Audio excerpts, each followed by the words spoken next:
Hello दोस्तों, सुनो कहानी चैनल में आपका स्वागत है। आज की कहानी का नाम है गृह स्वामिनी। सुशीला देवी पढ़ी लिखी नहीं है। माता पिता ने घर में ही चिट्ठी पत्री लिखना पढ़ा दिया और 13 वर्ष की उम्र में ही एक अच्छा सा लड़का देखकर शादी कर दी। पटना में मनिहारी की दुकान है। लड़का देखने में सुंदर है। गठा हुआ शरीर, उभरी हुई भुजाएं, चौड़ी छाती, सांवला रंग। मैट्रिक की परीक्षा दी है। उसके बाद तो दुकान पर ही बैठेगा। आखिर पिता की इतनी बड़ी दुकान संभालेगा कौन। 5 भाई हैं और एक बहन। बहन की शादी हो गई है। 4 लड़के छोटे हैं। यही गोविंद राम सबसे बड़ा है। शादी के बाद ससुराल से लौटने पर सुशीला बहुत खुश थी। उसका पति थोड़ी देर दुकान पर बैठने लगा था। अच्छी खासी आमदनी थी। खा पीकर काफ़ी पैसे बच जाते थे। घर में काम करने वाली नौकरानी भी थी। पर धीरे धीरे दुकान में घाटा पड़ने लगा। जितनी आमदनी नहीं थी उससे अधिक ही खर्चा होने लगा। सब भाई तो पढ़ लिख कर नौकरी करने लगे। अकेला गोविंद राम ही पिता की दुकान पर बैठा रहा। पिता भी चल बसे। उसे व्यापार का अनुभव नहीं था। अतः धीरे धीरे इतना घाटा लगा कि दुकान ही खाली हो गई। इधर सुशीला की एक एक कर 5 लड़कियां हो गई। सब में 2-2 साल का अंतर। लड़के के इंतजार में दोनों पति पत्नी पागल से रहते। पर उन्हें समझाने वाला कोई नहीं कि लड़का हो या लड़की, तुम्हें ईश्वर ने औलाद तो दी है। खाने पीने में आज की महंगाई में इतना अधिक खर्च आता, किंतु फिर भी लड़के के इंतज़ार में लड़कियां आती ही जा रही हैं। दुकान की आमदनी से बड़ी ही कठिनाई से खाना पीना चल जाता। सुशीला काफ़ी हाथ कसकर खर्च करती है, पर पेट भर कर खाना तो बच्चों को देना ही पड़ेगा। 5 लड़कियां स्कूल में पढ़ती हैं। उनकी फीस देनी पड़ती है। किताबें और कॉपियाँ खरीदनी पड़ती हैं। वह सोचती है कि लड़कियों को पढ़ाना बहुत ज़रूरी है, क्योंकि आज यदि वह खुद पढ़ी लिखी होती तो किसी न किसी स्कूल में नौकरी कर लेती या किसी दफ्तर में क्लर्क का ही काम कर लेती तो पति का हाथ बट जाता। यदि उसे 400-500 की नौकरी भी मिल जाती तो राशन पानी का खर्चा निकल जाता। पर अब तो वह कोई भी काम नहीं कर सकती। पति रोज ही कहते हैं, दुकान पर आमदनी कुछ है ही नहीं। इनकम टैक्स और सेल टैक्स तो देने ही पड़ते हैं। फिर दुकान और मकान का किराया भी है।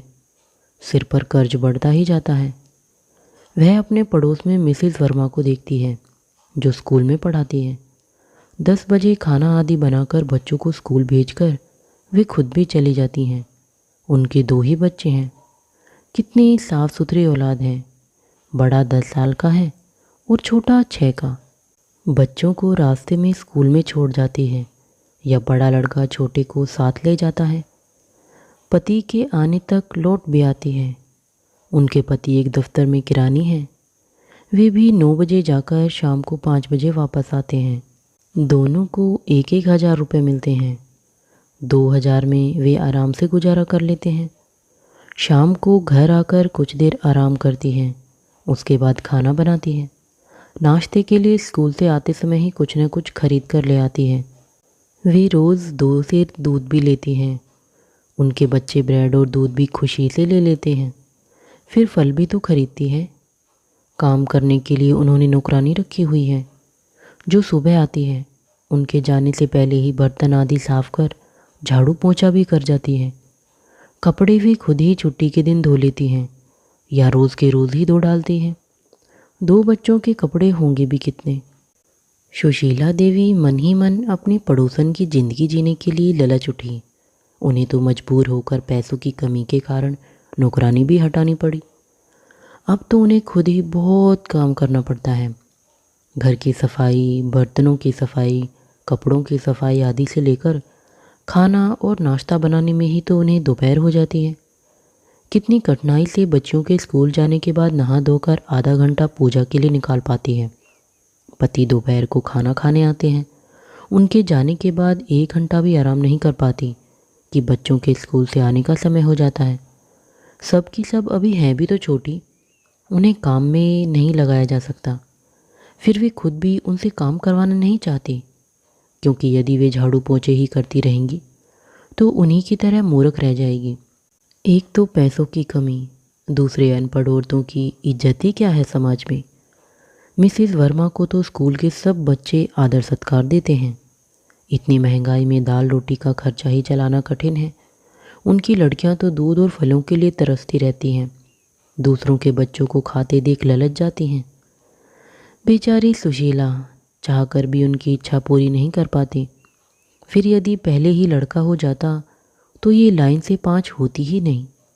आजकल तो परिवार नियोजन के इतने साधन हैं। नर्सें घर घर पर जाकर लोगों को समझाती है, ऑपरेशन फ्री होते हैं, बल्कि ऊपर से फल आदि खाने के लिए पैसे भी हो जाते हैं। पर लड़का न होने से संतोष भी तो नहीं होता। वे मन ही मन अपने पर झुंझला पड़ी। अब कौन सा लड़का हो गया है, और यदि हो भी जाता तो कौन सा कुबेर का खजाना ला देता। केवल मन को संतोष होता, सास ननंद का मुंह बंद हो जाता, घर में उनकी भी इज्जत होती। पर अब तो 5 लड़कियां हो गई हैं। अभी खाने पीने में ही इतनी तकलीफ होती है, जब शादी करनी पड़ेगी तब तो लगता है खुद को ही बिकना पड़ेगा। अब उनका ध्यान अपनी दूसरी पड़ोसन मिसेस शर्मा की ओर गया।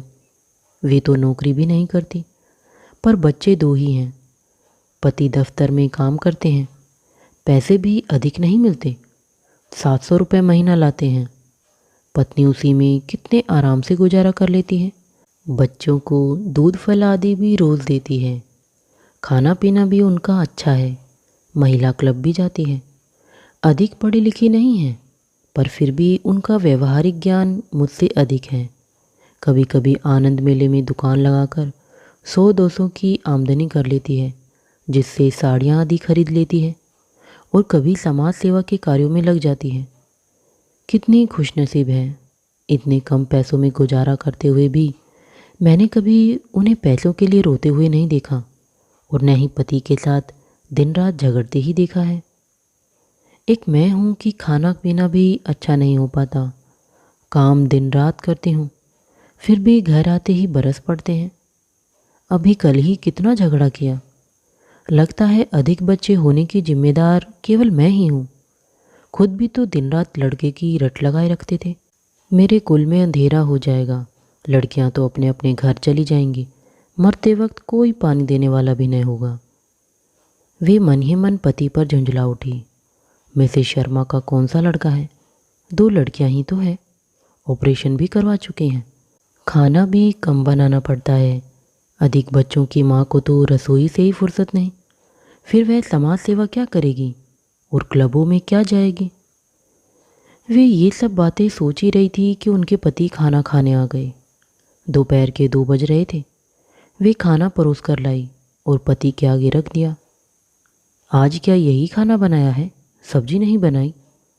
सुशीला, सब्जी कहाँ से लाऊं?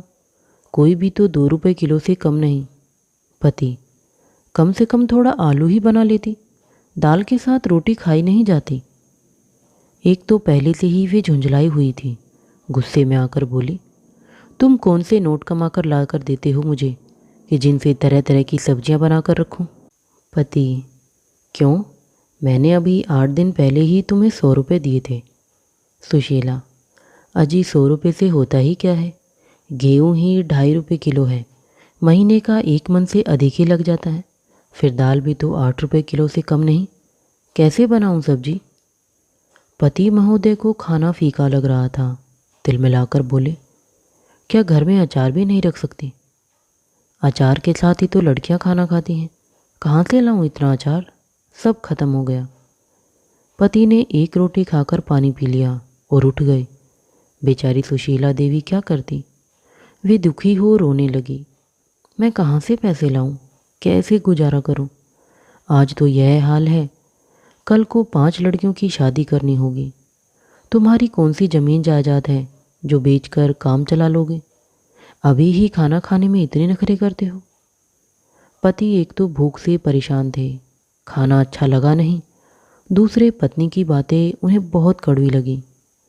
क्या मैंने तुम सबों का ज़िंदगी भर का ठेका ले रखा है? तुम खुद क्यों नहीं कुछ कर लेती? देखती नहीं मिसेज वर्मा कितना काम करती है, पति की इनकम में हाथ बटाती है। एक तुम हो कि दिन भर बैठकर खटिया तोड़ती रहती हो। सुशीला, वह तो पढ़ी लिखी है, काम कर लेती है। मेरी तो तकदीर ही फूट गई। एक तो माँ बाप ने पढ़ाया नहीं, दूसरे तुम जैसा निखट्टू मिल गया। दिन रात लोग खुश होकर घूमते फिरते हैं और यहाँ पैसों के लिए ही रोते रहते हैं। पति को क्रोध आ गया। हाँ हाँ, मैं तो तुम्हें निखट्टू ही नजर आऊँगा। मैं ही हूँ कि तुम्हें उठा लाया, वरना आज के ज़माने में अनपढ़, गंवार और जाहिल से शादी ही कौन करता है। सुशीला, मुझे तुमसे शादी करके कौन सा सुख मिल गया है? आए दिन इसी तरह के झगड़े होते रहते। बेचारी अभ्यस्त हो गई थी। बर्तन उठाकर रसोई में रखे और खुद बिना खाए ही खाट पर लेट गई। पति महोदय तो थोड़ी देर में दुकान पर चले गए, पर वे लेटी लेटी रोती ही रही और अपनी तकदीर को कोसती रही। अब उन्हें समझ में आया कि पढ़ना लिखना कितना ज़रूरी है। न किसी की मोहताजी, न ही किसी बात का गम। अपने हाथ में पैसे हों तो तरह तरह की साड़ियाँ खरीद लो, ज़रूरत की दूसरी चीज़ें खरीद लो। यहाँ तो जब मैके गई थी तो माँ ने 2 साड़ियाँ दी थी, उन्हीं से काम चला रही हूँ। वे इन्हीं विचारों में खोई हुई रो रही थी कि उनकी वही पड़ोसन मिसेस वर्मा स्कूल से लौटते समय उन्हें सामने न देखकर अंदर आ गई। देखा तो सुशीला का चेहरा उतरा हुआ था, आंखें लाल लाल हो रही थीं, लगता था काफ़ी रोई है। मिसेस वर्मा ने सहानुभूति के स्वर में पूछा, क्यों, आज क्या बात हो गई? बहुत उदास नज़र आ रही है। सुशीला, नहीं, बात तो कुछ भी नहीं। मिसेस वर्मा, नहीं, आप मुझसे छिपा रही हैं। भला आपस में एक दूसरे से क्या छिपाना? यदि हम ही आपस में अपना दुख दर्द नहीं बांटेंगे तो कैसे काम चलेगा?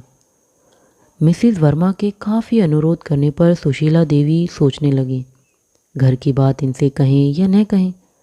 पर एक तो मिसेस वर्मा का स्वभाव बहुत ही अच्छा है, वे उनके साथ बहन का सा व्यवहार करती हैं।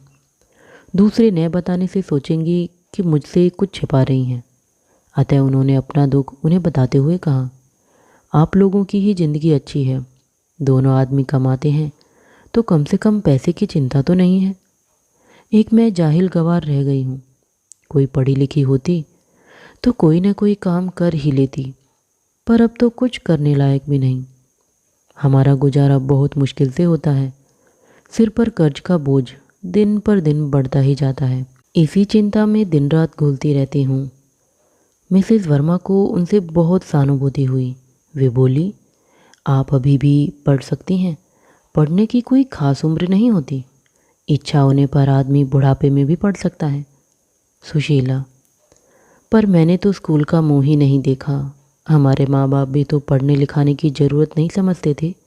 अब तो मेरी लड़कियों के पढ़ने का समय है। मिसेस वर्मा ने उन्हें दूसरी तरकीब सुझाई, आप एक काम करें, अपनी लड़कियों के साथ कुछ न कुछ रोज़ पढ़ा करें, मैं आपकी मदद करूंगी। और साथ ही साथ सिलाई स्कूल में नाम लिखवा ले। उषा सिलाई स्कूल तो घर के पास में ही है। यहाँ से 2-3 महीनों में ट्रेनिंग लेकर ही आप दूसरों के कपड़े सिल सकती हैं। देखती हैं दर्जी कितने पैसे लेता है। सुशीला, पर कपड़े सीने से कुल की इज्जत न जाएगी, लोग क्या कहेंगे? मिसेस वर्मा, नहीं नहीं, दूसरों की बातों में नहीं आना चाहिए। काम करने में लज्जा किस बात की? लोग आपको पैसों से मदद करने नहीं आएंगे। आलोचना तो लोग सबकी करते हैं, ये तो दुनिया वालों की आदत ही है। मिसेस वर्मा ने सुशीला देवी को काफ़ी समझाया कि उनके गुजारे का यह बहुत ही अच्छा रास्ता है। फिर पति को भी उनकी आमदनी का सहारा हो जाएगा। घर में दिन रात किलकिल नहीं होगी, खाना पीना ठीक से चलेगा और बच्चों की पढ़ाई भी। सुशीला देवी ने सोचा कि कल ही उषा सिलाई स्कूल में नाम लिखवा लेंगी। रात को जब पति दुकान से लौटे तो गुस्सा शांत हो चुका था। आते ही उन्हें खाना खिला दिया। गर्मी का मौसम था। वे खाना खाकर छत पर जाकर चारपाई पर लेट गए और सुशीला उनके बगल में बैठकर धीरे धीरे बातें करने लगी। पड़ोसन की तरकीब उन्हें भी पसंद आ गई। दूसरे ही दिन लड़कियों को स्कूल भेजकर मिसेस वर्मा के स्कूल जाते समय वे उनके साथ ही चली गई। उन्होंने वहाँ सुशीला देवी का नाम लिखवा दिया। अब वे प्रतिदिन 9 से 1 बजे तक वहाँ जाती हैं। 3-4 महीनों में ही उन्हें काफ़ी कपड़े सीने आ गए हैं। फ्रॉक, पेटीकोट, ब्लाउज़, पजामा, सलवार कमीज आदि तो बहुत ही अच्छे सीने लगी है। घर में माँ की दहेज में दी हुई सिलाई मशीन तो उनके पास थी ही। अच्छी सिलाई न जानने के कारण उसका उतना उपयोग न हो पाता था, पर अब तो दिन रात वह चलते हैं। इन्हें उसके कलपुर्जे भी ठीक करने आ गए हैं। तेल देकर उसे 2 घंटे धूप में छोड़ दिया तो बहुत ही अच्छी सिलाई होने लगी है। दर्जी जिन कपड़ों के 5 रुपये लेता वे 3 रुपये लेने लगी।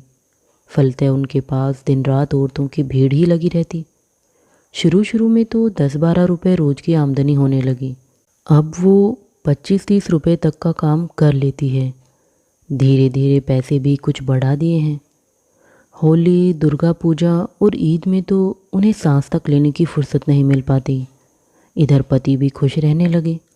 दुकान के घाटे से जो दिन पे दिन दुबले होते जा रहे थे, अब उन्होंने भी नए सिरे से काम करना शुरू किया। मनियारी का सामान धीरे धीरे छोड़कर उसी दुकान पर कपड़ा बेचने लगे।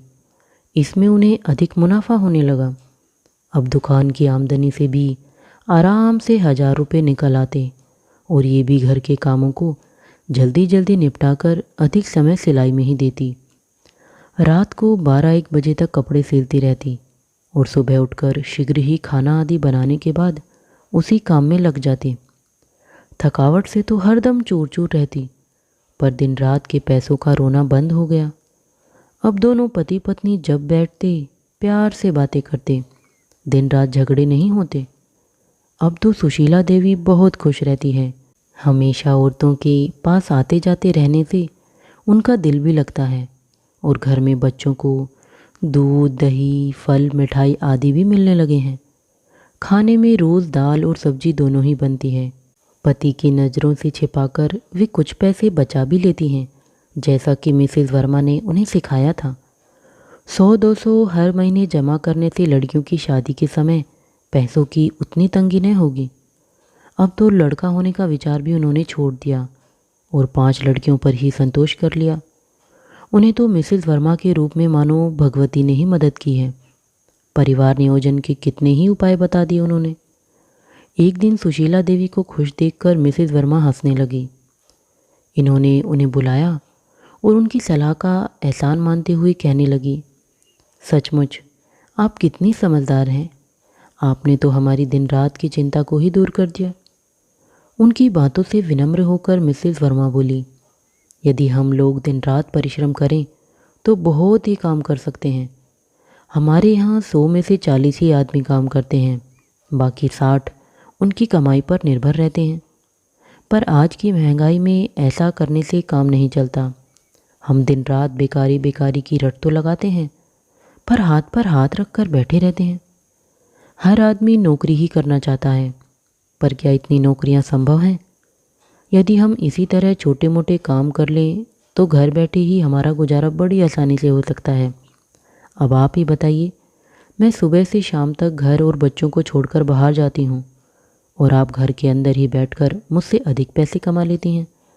यह परिश्रम का ही तो फल है। स्त्री को बाहर जाने में अधिक परेशानी है, घर में रहकर काम करने में कम।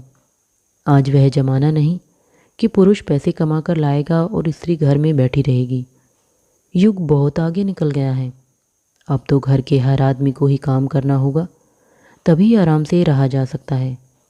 इसमें स्त्रियों को निस्संदेह बहुत अधिक काम करना पड़ता है, पर इसके सिवाय दूसरा चारा भी तो नहीं। दूसरे देशों में तो स्त्रियों के घर पर बैठने का रिवाज ही नहीं। हमारे देश में गरीबी का मुख्य कारण यही है कि हम लोग सभी काम नहीं करते।